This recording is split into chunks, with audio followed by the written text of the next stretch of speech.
Amigos seguidores de Diario Los Andes, bienvenidos una vez más a su programa Salud y Vida. Hoy nuestros profesionales de la salud abordarán temáticas relevantes para mejorar su estilo de vida. Saludos cordiales, queridos amigos. Un placer enorme estar nuevamente con ustedes.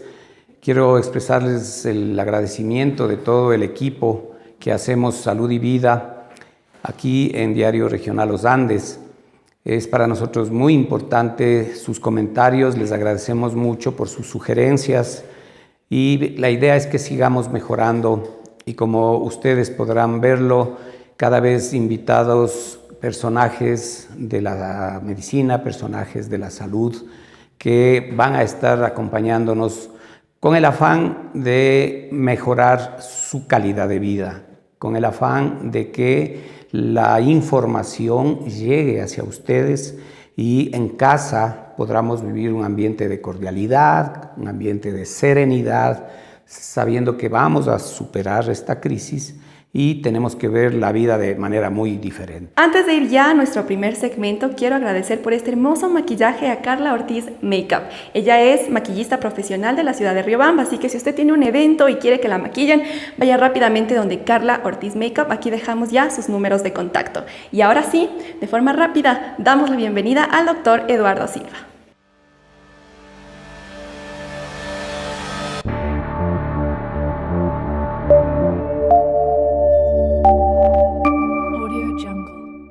Bueno, la ansiedad es una manifestación, un mecanismo natural que tienen los seres humanos, especialmente cuando hay estímulos que no son cotidianos, como por ejemplo la presentación en público, el ir a rendir una prueba, y presentarse en espacios en donde no son de su cotidianidad, ¿no?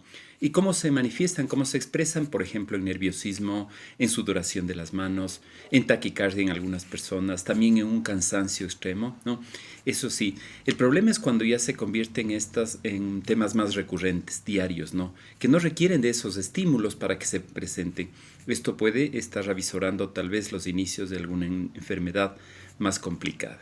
Bueno, la ansiedad vendría siendo este estado mental en el cual las personas nos sentimos bastante inseguras, con miedo, incertidumbre ante un futuro totalmente desconocido y cuando no tenemos el control de las cosas, ¿no? Las maneras que se tiene para identificar cuando una persona se siente ansiosa son diversas y una de ellas es el sudor excesivo en las manos, ¿no? También el aceleramiento del ritmo cardíaco, dolores musculares, dolores estomacales, etc.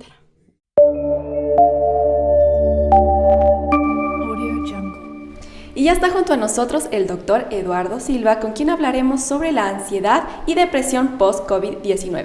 Bienvenido, doctor.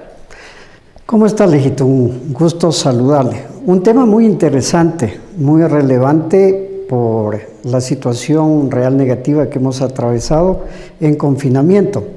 Son los efectos psicológicos post-pandemia y que en consulta son continuamente referentes por parte de los pacientes estos trastornos de ansiedad y los trastornos depresivos.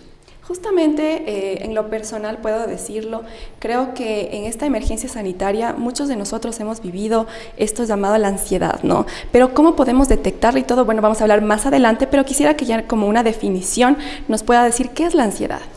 Bueno, la ansiedad tiene dos vertientes. La primera es la ansiedad psíquica y la segunda es la ansiedad fisiológica. ¿Cómo podríamos identificar esto?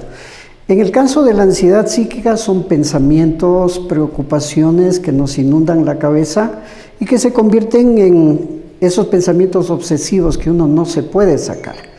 Por lo tanto, esos pensamientos al dar vuelta en la cabeza, pues todo pensamiento se convierte en una emoción.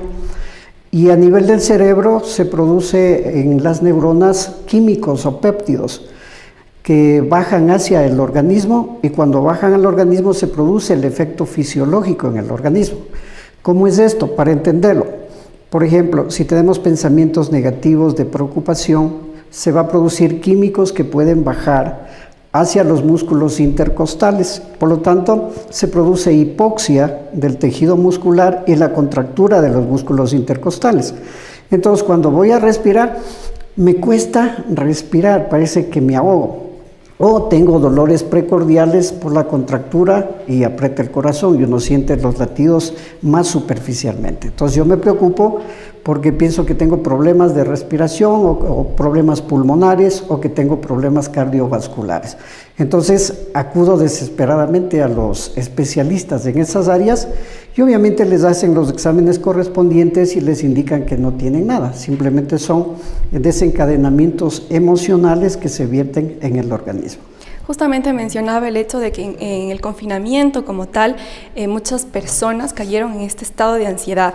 ¿Qué dice la ciencia con respecto a esto? ¿Cómo están los índices también con respecto a esta enfermedad que ha vivido la sociedad durante esta emergencia sanitaria? Bueno, es una sintomatología prevalente, ¿no? Junto a esto hay los famosos trastornos del sueño, sobre todo aquellas personas que vivieron experiencias dolorosas por el fallecimiento de un familiar. Entonces viene asociado a alteraciones del sueño. El impacto es severo en la sociedad y obviamente que se le sobredimensiona, ¿no? Porque la ansiedad, si podríamos explicarlo, siempre vamos a tener un despliegue de la ansiedad, un pico alto y luego cae la ansiedad, es decir, no vamos a pasar ansiosos todo el día, sino que se eleva y luego cae. Pero mientras hay esa elevación, esa cresta, es cuando hay falta de respiración o dificultad de respiración, hay tremor fino en las manos, hay sudoración y obviamente los pensamientos que le inundan y no puede sacarse esos pensamientos de la cabecita. Muchas veces sienten mareo, sienten vértigo las personas, ¿no? Entonces, esta sintomatología es muy común en los procesos de ansiedad y obviamente lo que tenemos que hacer es controlar esos estados emocionales. ¿Dónde? Antes que en el cuerpo, de manera fisiológica, en la mente, porque todo se traduce de la mente, tiene el efecto fisiológico en el organismo. ¿Y en qué momento, o el momento exacto para decir tengo que acudir a un especialista? Usualmente esta cultura aún falta en la sociedad de decir tengo alguna enfermedad mental o reconozco estos índices que se dan y tengo que acudir rápidamente a un psicólogo o un psiquiatra. ¿En qué momento ya la persona tiene que acudir al profesional? Bueno, generalmente viene cuando ya están muy impactados, es decir, se han inundado completamente de la ansiedad. Y obviamente hay que evaluar ahí porque si la primera línea es la parte psicoterapéutica, también deberíamos apoyarnos ya, por ejemplo, en la parte médica psiquiátrica en caso de que se requiera medicación para regular los neurotransmisores cerebrales. Pero si lo logramos detectar a tiempo, al inicio de esta sintomatología, acudiendo a psicología, podemos controlarla. Por ejemplo, la inundación de los pensamientos, ¿no? Esos pensamientos obsesivos que están persistentemente en la cabecita. La falta de respiración, o a veces amanecemos contracturados los esternocleidomastoides, o los dorsales en la parte posterior, también baja lumbar. Hay sensaciones en el estómago como de vacío, ¿no? Como de hormigueo dentro del estómago. Son indicadores iniciales de ansiedad. Por lo tanto, ahí es donde deberíamos acudir, porque hay ejercicios de respiración, ejercicios de relajación profunda, que a través de esas técnicas terapéuticas podemos controlar inmediatamente el efecto fisiológico. Pero la parte más importante es el control mental, es decir, en la mente. Todo pensamiento se convierte en una emoción, y una emoción se vierte en un químico en el organismo. Y hablando desde la infancia, ¿es posible que se desarrolle en los niños y niñas? Sí, en la infancia se puede desarrollar desde el vientre materno. Recordemos que el niño está en el vientre materno conectado a la madre a través del cordón umbilical. Por lo tanto, hay una conexión directa entre el subconsciente de la madre y el inconsciente del niño. Digamos una madre nerviosa, ansiosa, que sufre crisis traumáticas, que sufre violencia dentro del hogar, obviamente va a estar impactada de ansiedad o de depresión y por lo tanto hay una conexión directa entre la madre y el niño. El niño no solamente se nutre de lo que se alimenta la madre, sino también de la parte emocional. Otro elemento generador de ansiedad a nivel muy profundo es cuando hay la dificultad de aceptación del niño dentro del vientre de la madre. A veces hay madres que rechazan a ese niño o no aceptan el embarazo, por lo tanto hay un déficit de aceptación, ¿no? Y el niño ya viene impregnado con esa carencia profunda desde vientre materno. Eso podemos visualizarlo, por ejemplo, en adolescencia o en la edad adulta, cuando no hay factores desencadenantes de depresión y hay intentos autolíticos. En psicología profunda lo llamamos a eso depresión esencial. Otra forma también de instaurarse la depresión o la ansiedad desde muy temprano es cuando no hay ese vínculo afectivo con la madre, ¿no? A veces hay madres que sufren depresión posparto, entonces no hay esa resonancia afectiva entre la madre y el niño, es decir, no hay la ley del dar y el recibir, porque el niño ve a su madre como objeto primero de relación y tiene que desarrollar un apego. La resonancia afectiva consiste en que el niño mira a la madre sonríe, y el niño también aprende a sonreír. Entonces, cuando yo soy adulto, igual, voy a elegir pareja, si alguien me sonríe, digo, por ahí está la cosa. Entonces, una resignificación de ese vínculo afectivo con la madre. Entonces, hay madres alexitímicas o madres que sufren depresión posparto y por lo tanto, desde ahí podemos también ya tener estas carencias profundas que lo vamos a visualizar en la adolescencia y en la vida adulta. Muy interesante la información que nos ha brindado, doctor, y sé que en este momento también vamos a hablar sobre el tratamiento el que se da en caso de que uno pues esté sufriendo de ansiedad, y vamos a invitar a nuestra modelo, quien nos estará acompañando, para que usted nos pueda mostrar estos tratamientos y estos ejercicios que debemos hacer para evitar esta enfermedad. ¿Cómo estás? Bienvenida. Buenos días. Hola Carolina, un gusto. ¿Alguna vez sufriste de ansiedad o depresión? Pues sí, la verdad, sí sufrí de depresión. ¿Qué sintomatología o cómo lo viste esas manifestaciones en tu organismo? Sentía que no podía respirar, una presión en el pecho, no sentía los músculos, muchas veces las manos o las piernas, un hormigueo igualmente. Perfecto. Vamos a realizar un ejercicio que lo acordamos siempre dentro de un proceso terapéutico y que obviamente también una vez que la gente lo puede aprender, lo puede hacer de manera preventiva en sus hogares. Vamos a invitar a Carolina que por favor se recueste acá. Tenga la bondad, Carolina. Hoy vamos a practicar un ejercicio que se denomina entrenamiento autógeno de Schul. ¿Por qué se denomina entrenamiento? Porque hay que hacerlo todos los días, 2 o 3 veces cada día. La persona se va a demorar entre 3 a 5 minutos. Y autógeno porque es un ejercicio que se trabaja con el propio peso del cuerpo. Por lo tanto, es un ejercicio de relajación por autoconcentración. ¿Cuál es el objetivo de este entrenamiento autógeno? Regulación homeostásica del cuerpo y autogenicidad. Es decir, que el cuerpo se va a ir recuperando por sí solo ante el malestar. La posición en la que vamos a trabajar el día de hoy es una posición acostada, como podemos observar a Carolina, cómo está en este momento sobre el cheglón. Luego voy a utilizar una manta. La manta es un ritual muy importante porque al cubrirlo con la manta hay el símbolo de calor, y calor es amor. Recordemos que cuando estamos dentro del vientre materno, el primer simbolismo es de calor, porque está rodeado de líquido amniótico el niño, y esto le da una condición de seguridad. Carolina, levanta la mano, por favor, déjalo caer. Mira que tu brazo derecho tiene un peso, ¿verdad? Sí. Ya, dame tu brazo izquierdo, igual. El brazo izquierdo tiene un peso. Levantamos las 2 piernitas. Muy bien, gracias, bajamos. Entonces, ¿cómo se trabaja este ejercicio? En esta posición uno se cubre con una colchita para tener un poco más de calor. Vamos a trabajar con el brazo derecho. Mi brazo derecho es pesado, agradablemente pesado. La paciente tiene que ir repitiendo 3 veces en su mente que el brazo derecho es pesado, agradablemente pesado. Luego vamos al brazo izquierdo. Y va a repetir Carolina, mi brazo izquierdo es pesado, agradablemente pesado. Luego en los 2 brazos y posteriormente en la pierna derecha, en la pierna izquierda y en las 2 piernas. Una vez que Carolina ya llega a las piernas, va a estar muy relajada, en un estado parecido al sueño, es decir, ha bajado a nivel subconsciente, donde va a haber una regulación homeostásica del cuerpo, un proceso de autogenicidad, y va a poder desconectarse de las preocupaciones del mundo externo y solamente sentir su propio cuerpo.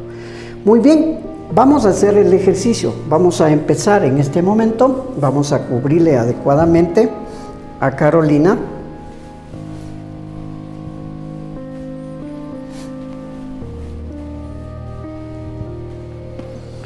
Muy bien, Carolina. Respiramos 3 veces y exhalamos.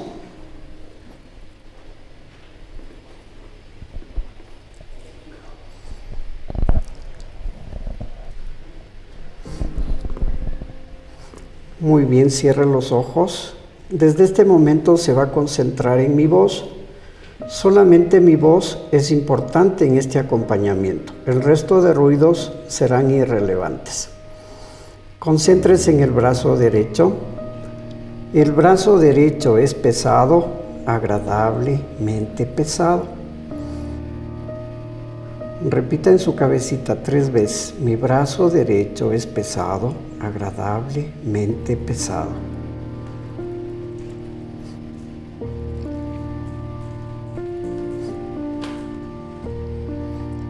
Y concéntrese en sentir ese peso agradable en su brazo derecho.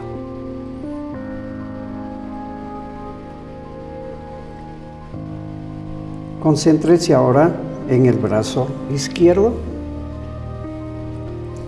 El brazo izquierdo es pesado, agradablemente pesado.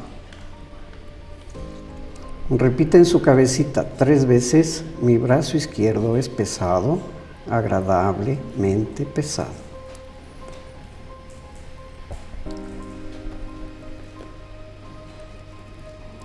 Y concéntrese en sentir ese peso agradable en su brazo izquierdo. Ahora ya se concentró en los 2 brazos. Ya sintió el peso de cada uno. Concéntrese en los 2 brazos. Los 2 brazos son pesados, agradablemente pesados. Repita 3 veces en su cabecita.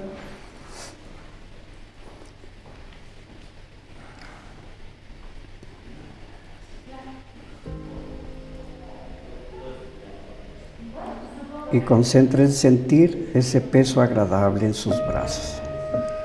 Va a repetir en su cabecita peso y tranquilidad.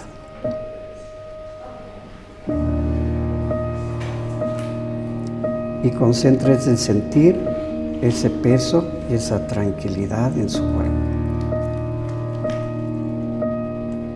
Muy bien, concéntrese ahora en la pierna derecha. Sienta el contacto de la pierna derecha con el sillón. La pierna derecha es pesada, agradablemente pesada. Repita en su cabecita 3 veces, pausadamente. Mi pierna derecha es pesada, agradablemente pesada.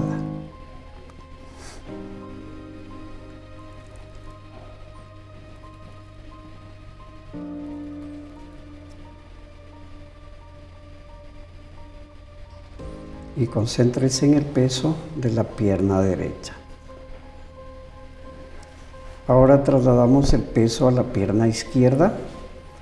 La pierna izquierda es pesada, agradablemente pesada. Repite en la cabecita 3 veces. Mi pierna izquierda es pesada, agradablemente pesada.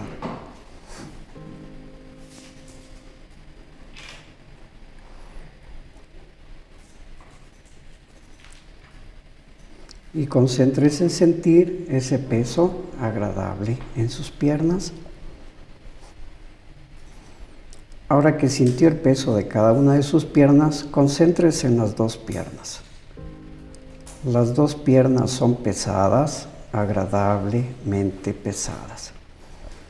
Repita en la cabecita 3 veces. Mis piernas son pesadas, agradablemente pesadas.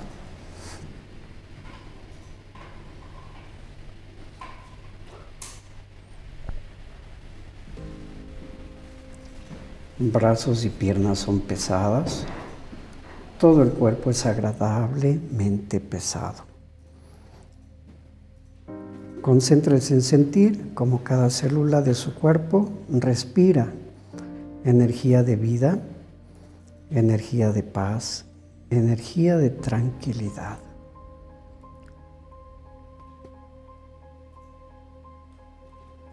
Muy interesante el tratamiento, doctor. ¿Es posible que este tipo de ejercicio se lo pueda realizar desde casa o necesariamente tenemos que hacerlo obviamente con un profesional de salud? Bueno, hay que practicarlo para luego poder efectuarlo individualmente.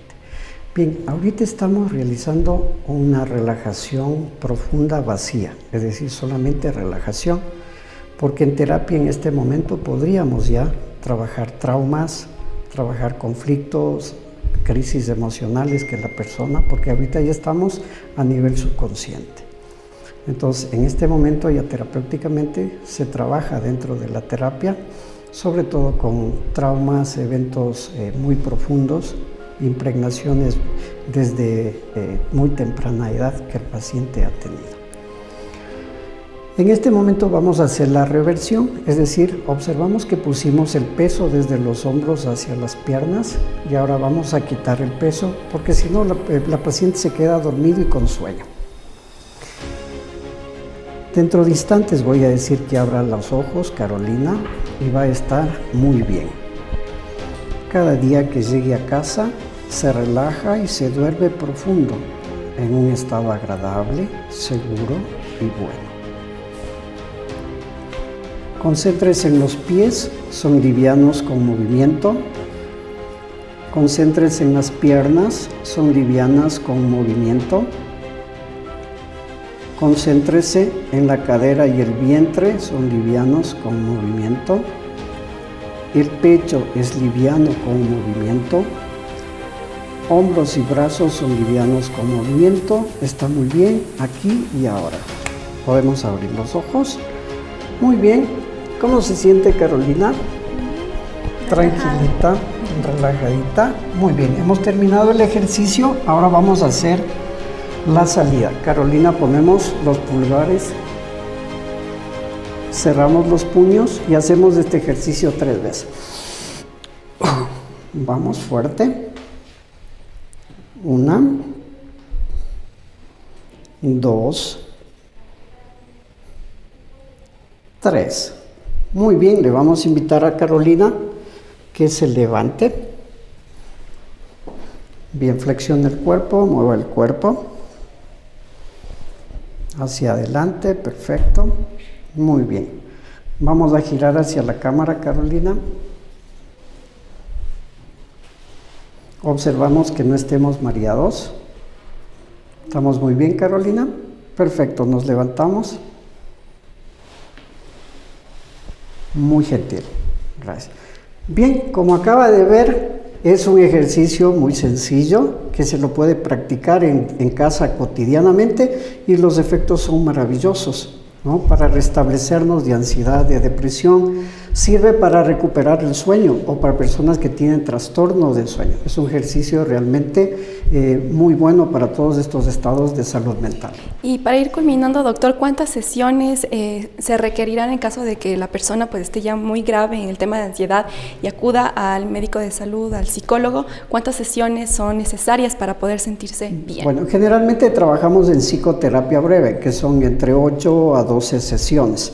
Pero lo importante de las sesiones es que no dependa del terapeuta. Se le da estas herramientas. Por ejemplo, hay otros ejercicios muy profundos que se puede trabajar y la paciente va y lo ejercita en casa, lo aplica en casa. Es decir, es su propio terapeuta. Muchísimas gracias, doctor, por haber estado junto a nosotros. Amigos, no se despeguen de nuestro programa porque venimos con más información.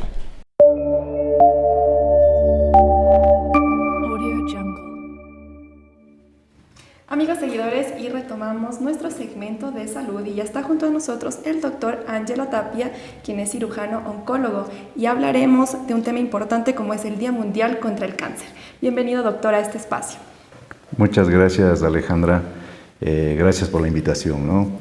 Mira, sí, en efecto, tú lo has dicho, precisamente el 4 de febrero se celebra el Día Internacional, el Día Mundial de la Lucha contra el Cáncer. Tanto la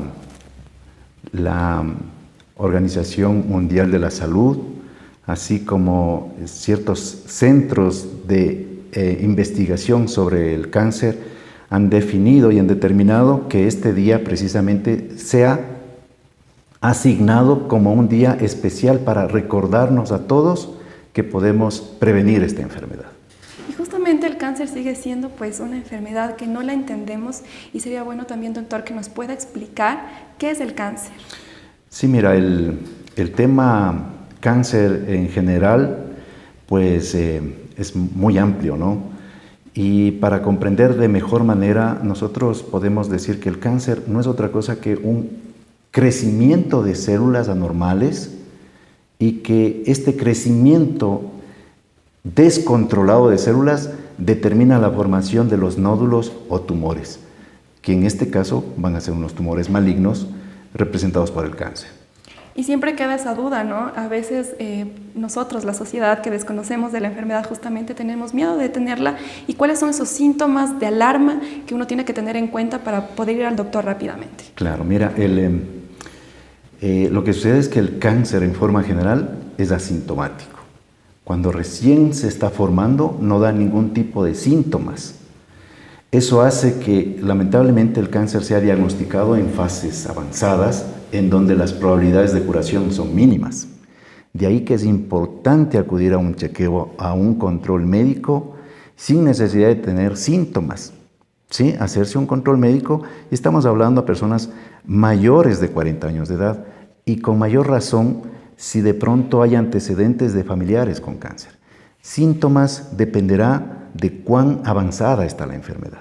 Y justamente lo que usted menciona, el tema del historial familiar influye muchísimo y tal vez por ello, como usted menciona, deberíamos hacernos como una revisión constante de exámenes para detectar a tiempo cualquier tipo de Exactamente. Mira, por ejemplo, hablamos de que en el cáncer del seno, si una madre ha sido diagnosticada a los 60 años de edad de un cáncer del seno, sus hijas deberían hacer sus controles por lo menos 10 años antes, sin necesidad de tener síntomas o abultamientos en la glándula mamaria. Interesante la información, así que hay que estar pendientes y revisar nuestro historial familiar. Pues bien, ahora sí, para ir al siguiente punto, hablemos también de los cánceres frecuentes que se dan. Cuéntenos un poquito a detalle sobre esto. Sí, mira, los cánceres más frecuentes que se han podido determinar o detectar en nuestro medio, básicamente están representados tanto en el hombre como en la mujer. El cáncer de piel ocupa hoy por hoy el primer lugar, tanto en hombres como en mujeres. Y esto se debe a precisamente la exposición prolongada a la radiación ultravioleta, en este caso el sol, sin ningún tipo de prevención. ¿Sí? Hablamos como segundo lugar en las mujeres está el cáncer del seno. El cáncer del seno y asimismo el cáncer de tiroides, que está ocupando los primeros lugares, el cáncer de la glándula mamaria y el cáncer de estómago. Esto estamos hablando en el caso de las mujeres. En el caso de los varones, el cáncer de próstata, el cáncer de estómago y el cáncer de pulmón. Si nosotros podemos determinar estos tipos de cánceres más frecuentes, pero también se ha podido investigar cuáles serían los factores de riesgo que promueven el desarrollo de este tipo de cánceres y así poderlos evitar. También estábamos pendientes las mujeres sobre el tema del cáncer de la glándula mamaria. Cuénteme un poquito cómo detectarlo. Sabemos bien que tenemos que realizarnos ciertos toques, masajes para poder detectar a tiempo. Un poquito a detalle también su recomendación para detectarlo a tiempo. Claro, sí, mira, dentro de las recomendaciones que hace para detectar lesiones o abultamientos en la glándula mamaria, de inicio el autoexamen. El autoexamen de la glándula mamaria, la mujer puede realizarse este examen frente al espejo, durante la ducha o inclusive en su cama al momento de ir a descansar. Entonces, esto ayuda porque de cierta manera la mujer está conociendo su glándula mamaria y por ahí podría detectar algo que usualmente no está. Y obviamente serían los signos de alerta. También es usual quienes somos estudiantes, ¿no? El tema del no comer bien, de tener ardores estomacales y usualmente se da que el cáncer de estómago aparece por estos malos hábitos. Cuénteme un poquito también sobre este problema. Sí, mira, el tema del cáncer gástrico es un tanto difícil en el sentido de que muchas de las personas confunden una sintomatología de una gastritis. pero en el fondo puede estar desarrollándose un cáncer. Entonces, por ahí empieza la automedicación y el cáncer puede seguir evolucionando y diseminándose. Como tú lo dices, ¿no? Una alimentación no adecuada, excesiva en grasas, una falta de ejercicio, eso puede determinar el daño de la mucosa del estómago asociado a una infección por Helicobacter pylori, que si no es tratado, podría desarrollar un cáncer de estómago. Y pues bien, la pregunta del millón, ¿cómo evitamos obtener el cáncer? ¿Qué es lo que todos queremos saber? Sí, mira, básicamente, como conocemos cuáles son los causantes o los factores de riesgo para desarrollar un tipo de cáncer, por ejemplo, el cáncer de pulmón, el hábito del cigarrillo. ¿Cómo poder evitarlo? Dejando de fumar o no fumando. Esa sería una de las recomendaciones. Para el desarrollo de un cáncer de piel, al exponerse a la radiación ultravioleta, al sol, utilizar protectores solares. En el caso del cáncer gástrico, si tenemos una infección por Helicobacter pylori, tratar ese Helicobacter pylori y hacer los controles subsecuentes. Otros cánceres como el cáncer del cuello uterino, por ejemplo, ¿sí? Que básicamente el porcentaje mayor causante del cáncer de cuello uterino es la infección por HPV, que es el virus del papiloma humano. La detección de este virus, ¿sí? La identificación de la cepa del virus hace que podríamos nosotros tratarlo a tiempo y evitar el desarrollo de un cáncer. Como parte también esencial del programa es conocer esa parte humana de nuestros médicos y doctores. Cuéntenos cómo es su día a día. Si bien es cierto, esta enfermedad es muy dura, atravesarla, quienes hemos tenido familiares que han sido detectados con cáncer, ha sido muy duro el acompañamiento, pero cuéntenos esa experiencia del día a día. Bueno, ¿qué te puedo decir? Realmente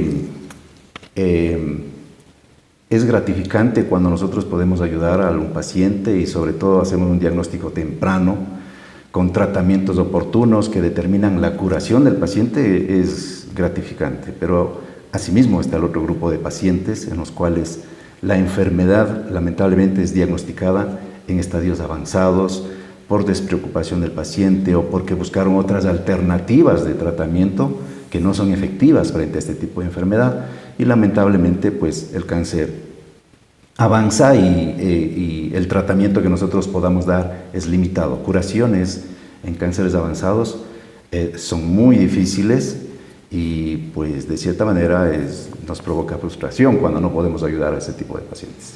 Para ir culminando, doctor, ese mensaje a las personas a que estemos pendientes, tengamos un estilo de vida saludable, el espacio es suyo. Muchas gracias.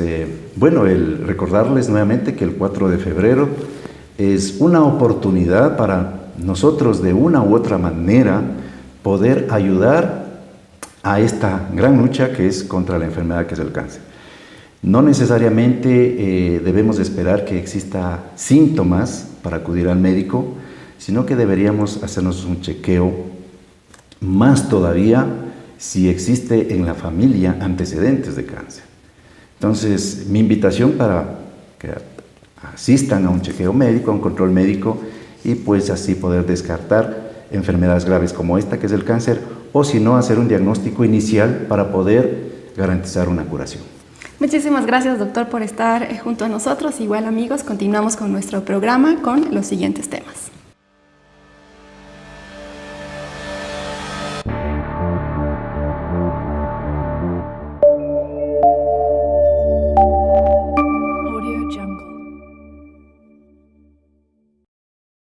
Volvemos con nuestro espacio informativo para hablar sobre las noticias más destacadas en temas de salud.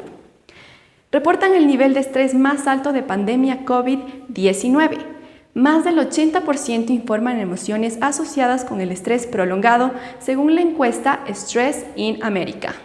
Tras un estudio realizado en los Estados Unidos de América, la encuesta encontró que el nivel de estrés promedio informado durante el mes anterior fue de 5,6, en una escala del 1 al 10, donde 1 significa poco o ningún estrés y 10 significa mucho estrés.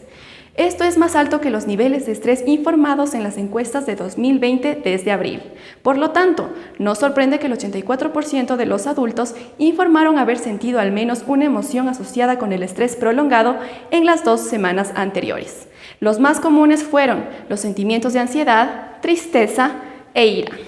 Pues bien, ya damos paso al siguiente segmento y damos la bienvenida a la ingeniera Mónica Mazón, quien es docente de la Universidad Nacional de Chimborazo, instructora de Kundalini Yoga y Meditación y fundadora de Nada Surya Centro de Yoga y Bienestar, con el tema Introducción al Yoga para la Alegría.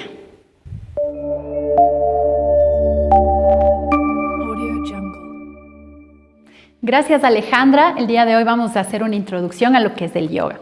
Y muchos de ustedes han escuchado a lo mejor muchísimas cosas sobre yoga, pero yoga significa unión. Entonces es una práctica en la que vamos asociando, vamos haciendo asanas, que son posturas de nuestro cuerpo, respiraciones o pranayamas y mudras, que son posturas de las manos. Entonces es una práctica que más allá de la moda o más allá de lo que podamos pensar, es un estilo de vida. Y este estilo de vida evidentemente se enfoca hacia nuestra salud. Entonces, dentro de la práctica podemos realizar muchas cosas, como les había mencionado, asanas o posturas del cuerpo. Pranayamas, que son respiraciones. La palabra prana viene de energía vital. Y generalmente todas las personas tomamos el prana de los alimentos, del agua, pero principalmente de nuestra respiración. Entonces, antes de empezar una práctica, te voy a indicar algunos tips que podemos realizar en función a la respiración. ¿Sí? Siempre decimos en la primera fase de la práctica, obviamente nos ponemos cómodos, revisamos nuestra postura y decimos respira largo y profundo. Pero este respirar largo y profundo muchas veces no es tan familiar para todos nosotros. Entonces, la respiración larga y profunda, te voy a explicar el día de hoy cómo se realiza esta respiración larga y profunda. Al decir una respiración larga y profunda, nos vamos a enfocar en 3 partes de nuestro cuerpo. La primera parte es nuestro abdomen. ¿Sí? Cuando nacemos, inicialmente respiramos como un bebé. Si ustedes han visto cómo respiran los bebés hacen una respiración desde el abdomen. Inhalan y el momento que inhalan es como que su abdomen se infla, ¿verdad? Pero no es que se infla, sino es que nuestro diafragma baja para poder hacer esta respiración larga y profunda, que de inicio la tenemos todos. Entonces, cuando inhalas, mandas el aire hacia tu abdomen, ¿sí? Luego va llenándose las otras partes de nuestro cuerpo. Esta respiración profunda que te decía va en 3 partes. La parte abdominal, luego va el aire hacia la parte media, que está más o menos a la altura de las costillas, y luego hacia el pecho, ¿sí? Entonces, cuando tenemos esta respiración larga y profunda, debemos fijarnos que esté en estas 3 partes de nuestro cuerpo. Si nos damos cuenta, cuando tenemos una respiración, cuando estamos haciendo ejercicio, por ejemplo, la respiración es un poco más agitada porque necesitamos que el oxígeno vaya hacia todos los músculos del cuerpo. Cuando tenemos una emoción, estamos tristes o sorprendidos, la respiración se queda en nuestro pecho, se queda a la altura del pecho. ¿Sí? Entonces, la buena noticia es que todas estas emociones, todo lo podemos controlar a través de nuestra respiración. Y la respiración profunda, como te decía, va en estas 3 partes. En la parte abdominal, la parte de las costillas y la parte del pecho. Usualmente siempre estamos respirando únicamente en la parte superior, ¿verdad? O sea, sentimos nuestra respiración aquí. Pero sentir esta respiración larga y profunda va de estas 3 etapas. Cuando inhalas, el aire va hacia el abdomen, luego hacia tus costillas y luego hacia tu pecho. Y cuando sueltas la respiración sale de la forma contraria, como si fueras un recipiente, ¿verdad? Primero se llena lo de abajo y cuando sale se va vaciando desde arriba. Entonces sueltas el aire desde tu pecho, desde tus costillas y luego tu abdomen. ¿Sí? Entonces, esa es la forma correcta de hacer una respiración larga y profunda. Entonces, si te animas a practicarla este momento, puedes sentir tu respiración, primero en tu abdomen, luego al nivel de tus costillas y luego en tu pecho. Y cuando sueltas el aire, lo haces de la forma inversa. Primero sueltas lo de tu pecho, lo de tus costillas y lo de tu abdomen. ¿Sí? Esa es la forma correcta de hacer una respiración larga y profunda, que es como la mamá de las respiraciones en yoga. Y bueno, hay otras técnicas también de respiración para cuando queremos tener más energía, para cuando queremos calmarnos. Se hacen de una cierta forma o por una sola fosa nasal o por la otra. ¿Sí? Entonces es importante que vayamos practicando este tipo de respiración antes de hacer una práctica de yoga. ¿Sí? Como te decía, es una unión de todo, de tu cuerpo, de tu respiración.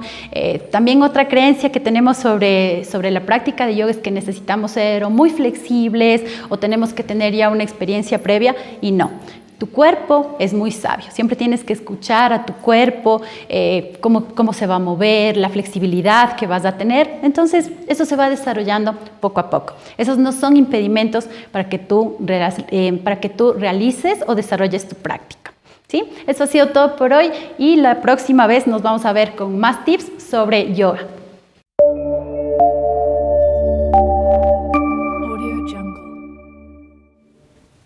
Amigos seguidores, muchas gracias por habernos acompañado hasta el final de este programa. Recordemos también que estaremos junto a ustedes cada domingo de cada mes. Así que los esperamos y recuerden su mejor programa de salud, salud y vida.